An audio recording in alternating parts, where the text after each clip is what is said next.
श्रीमद् भगवद गीता यथारूप अध्याय 16 देवी तथा आसुरी स्वभाव the divine and demonic natures.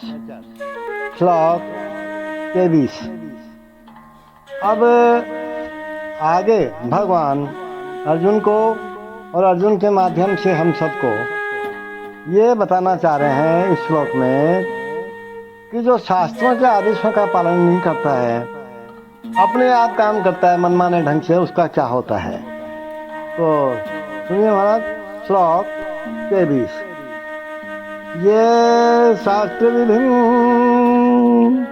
उत्सृज्य वर्तते काम कारते न स सिद्धिम् अवाप्नोति न सुखम न पराम गतिम। एक बार पुनः सुने। ये शास्त्र विधि उत्सृज्य वर्तते काम कारत न स सिद्धिम् अवाप्नोति न सुखम न पराम गतिम। भगवान कहते हैं कि जो शास्त्रों के आदेशों की अवहेलना करता है और मनमाने ढंग से कार्य करता है, उसे न तो सिद्धि न सुख न ही परम गति की प्राप्ति हो पाती है। देखो, जैसे पहले अपन कहते आए ना कि मानव समाज के विभिन्न आश्रम तथा वर्णों के लिए शास्त्र विधि दी गई है। प्रत्येक व्यक्ति को इन विधि विधानों का पालन करना होता है, और यदि कोई इनका पालन न करके काम क्रोध और लोभवश स्वेच्छा से कार्य करता है, तो उसे जीवन में कभी सिद्धि प्राप्त नहीं हो सकती। दूसरे शब्दों में, भले ही मनुष्य सारी बातें सिद्धांत के रूप में जानता रहे, कई बार होता है ना ऐसे, जानते तो सब है, लेकिन यदि वह इन्हें अपने जीवन में नहीं उतार पाता तो वह अधम जाना जाता है।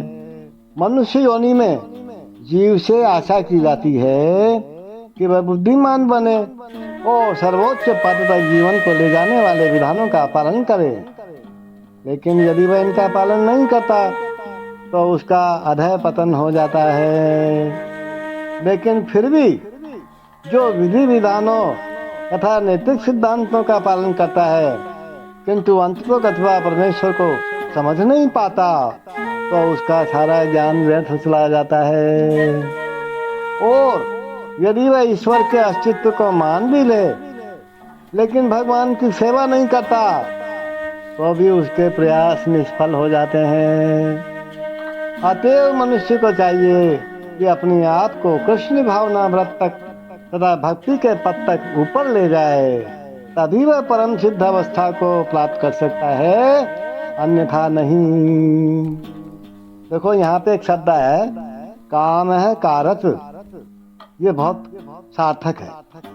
जो व्यक्ति जानबूझकर नियमों का अतिक्रमण करता है ना, जानते तो है लेकिन फिर भी नहीं मानते हैं, वह काम के वश में होकर कर्म करता है, और वह जानता है कैसा करना मना है, लेकिन फिर भी वह ऐसा करता है। इसी को स्वेच्छाचार कहते हैं। ये जानते हुए भी कि अमुक काम करना चाहिए, उसे नहीं करता, लेकिन उसे स्वेच्छाचारी कहा जाता है। ऐसे व्यक्ति क्या कहते हैं, भगवान जरूर ही भगवान के द्वारा दंडित होते हैं। ऐसे व्यक्तियों को मनुष्य जीवन की सिद्धि प्राप्त नहीं हो पाती। मनुष्य जीवन तो अपने आप को शुद्ध बनाने के लिए है भाई, किंतु जो व्यक्ति विधि विधानों का पालन नहीं करता, वह अपने को न तो शुद्ध बना सकता है और न ही वास्तविक सुख प्राप्त कर सकता है। The Lord says, he who discards scriptural injunctions and acts according to his own whims attains neither perfection nor happiness nor the supreme destination.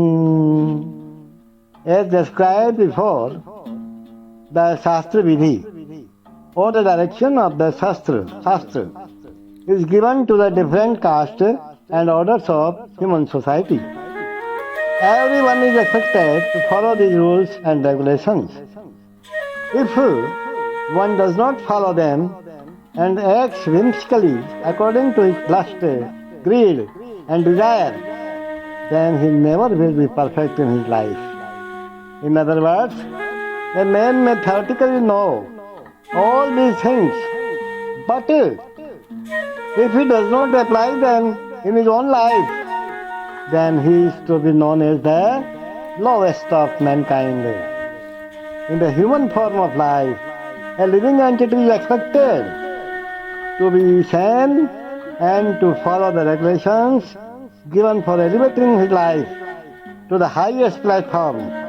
But if he does not follow them, then he degrades himself. But even if he follows the rules and regulations and moral principles and ultimately does not come to the stage of understanding the Supreme Lord, then what happens? All his knowledge becomes spoiled. And even if he accepts the existence of God, if he doesn't engage himself in the service of the Lord, his attempts are spoiled. Therefore, one should gradually raise himself to the platform of Krishna consciousness and devotional service. It is then and there that he can attain the highest perfection of his stage. Not otherwise. There is no other chance.